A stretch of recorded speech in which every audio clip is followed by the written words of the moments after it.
A shoplifter in Brooklyn dies when store employees catch him in the act and then sit on him while they wait for cops to come. Nate Rogers has the full story. Nate, what do you got? Bill, police nor Stop and Shop management would talk specifically about the scuffle that took place involving store employees. Regardless, 51-year-old Ralph Nimmons is now dead. On Saturday, police found Nimmons unconscious and unresponsive inside this Stop and Shop store on Brooklyn's Tilden Avenue.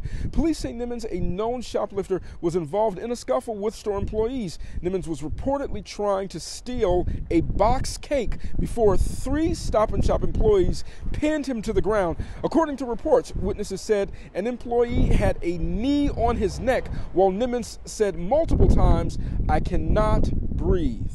Everybody in the neighborhood was sad about him.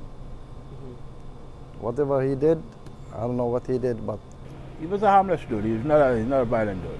One store employee who declined to speak on camera told me Nimmons would steal from the store every other day. Police also say the 51-year-old has been arrested 45 times in the last 30 years. It's sad to know that somebody losing life because you have to go, to get some food or whatever it may be. A Stop and Shop spokesperson ignored our question, specifically asking their policy when confronting shoplifters. Also, if the employees involved would face any disciplinary action. But they did send us this statement, in part saying, "Our deepest sympathies go out to the family. We continue to cooperate with law enforcement officials to ensure that the facts pertaining to this incident are fully and accurately determined." Now, Bill, hopefully we'll get more answers soon after the medical examiner's office completes an autopsy on Nimmons' body. That report is expected to be out by the end of this week. In Brooklyn, I'm Nate Rogers for Chasing News. Thank you, Nate. All right, let's bring in the A-plus panel for tonight's show to break this down. Laura Nanos joins us again, lawyer and columnist for Law and Crime. Always good to see you, Laura. Thanks, Bill. Garland Nixon back with us, radio talk show host. Garland, I can't wait to hear your take on this story. And Peter Brown, councilman in Linden, New Jersey. So, Garland, I'm going to start with you. Seems to me you got a guy who's a serial shoplifter. They knew him. Maybe the store was tired of it. They reacted.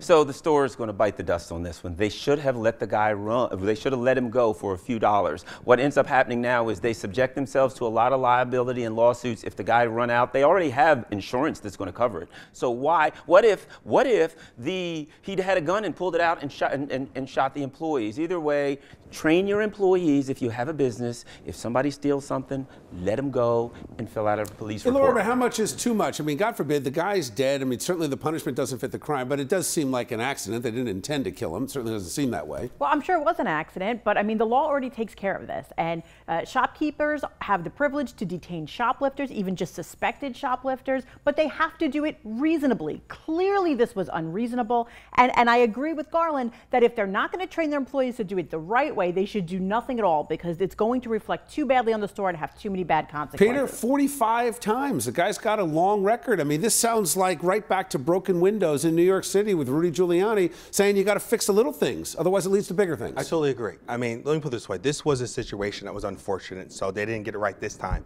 But they got it right 47 other times, arresting the same individuals. So they are doing something right, and I think their employees are trained properly. You do not let shoplifters go because we don't want that type of atmosphere. Garland, does this speak to a bigger issue that, I mean, this guy's got to eat, guy's got to get, clothes. I mean, it seems to me that New York is really down on the job when it comes to people who are destitute. Doesn't give them a right to steal, but still. No, right. And a lot of times when you see someone, apparently this guy has a significant record, 40 or more arrests. Oftentimes, my experience in law enforcement is you're talking about a person with a habit that's feeding that habit every day, that's doing small crimes. Yeah. And generally, these people aren't violent. So again, this is a major mistake, and morally, we've got to ask people to make a different decision. Leave it there. Thanks, guys.